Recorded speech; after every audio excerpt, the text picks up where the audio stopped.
We move on now to Budget 2024 expectations. Economists are anticipating signs of a fiscal spillage. Finance Minister Enoch Godongwana will deliver this year's budget against a backdrop of a weak economy, mounting debt and scrutiny over public spending. Head of macroeconomic fixed income and currency research at Standard Bank, Elna Moolman discusses this with us. Thank you so much for your time, Elna. It's been described as a tough budget. Why this time around, given that the term and the rhetoric has been used in previous years? Good afternoon. You're absolutely right. We've had several budgets, and that's precisely the problem, is that we've accumulated these deficits over time. And in other words, after the first year, you can kind of still tolerate it. The second year, it gets a little bit worse, etc.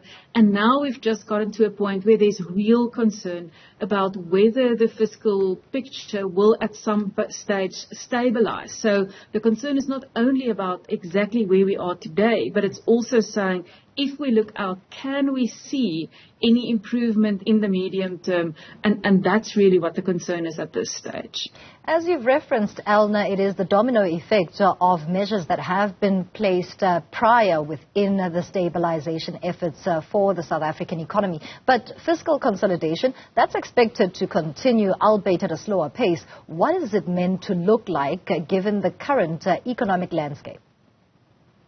Yes, so we're still reasonably constructive about the fiscal outlook. You've already referred to the fiscal consolidation. So we think that this year's budget deficit will be slightly wider than last year's, if I think about this in fiscal years. So fiscal year 23-24 relative to the previous year.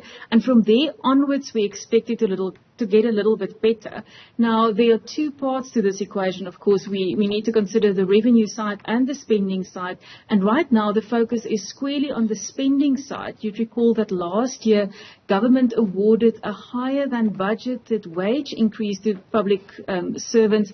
And so the problem is then for Treasury that they had to squeeze non-wage spending to ensure that we still stay more or less on the same overall spending path. And that, of course, is very difficult, particularly if you try to do that during the course of the year. On the revenue side, of course, there are many pressures. Commodity prices are lower. The economy is growing at a very sluggish pace, etc. So we think that we'll meet government's targets as they set them out in the MTBPS. But as I've just described, it is a very tough environment, and there are concerns about how strong revenues will hold up.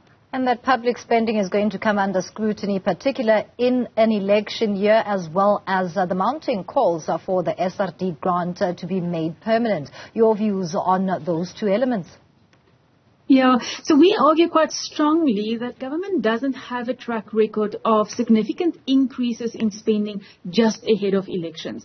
Our programs are more structural, longer term. It's announcing programs such as fee-free tertiary education without having a revenue source to accompany that, etc.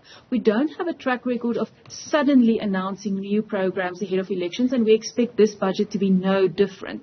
So in terms of the SRD grant, we know that it's already in place for another year, and I do believe that there will be strong conversations around this. So ultimately, we think that it will become a permanent feature. It would be very hard to imagine taking that back now, but we think that there will be a general conversation around what is the most efficient way of spending all of the money that we allocate to the poor, if we want to refer to that as the social wage in general, not only the grant part of it.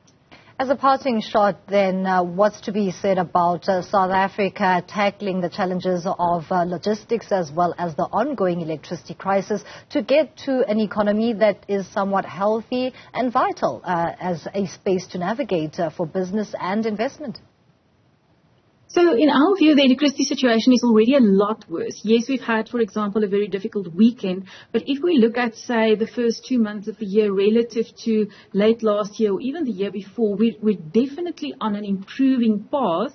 And that's partly because government has announced policy changes and the private sector has responded. So it's still difficult, but it is getting better and will continue to improve. And I think we should think of the transportation or logistical constraints in the same way.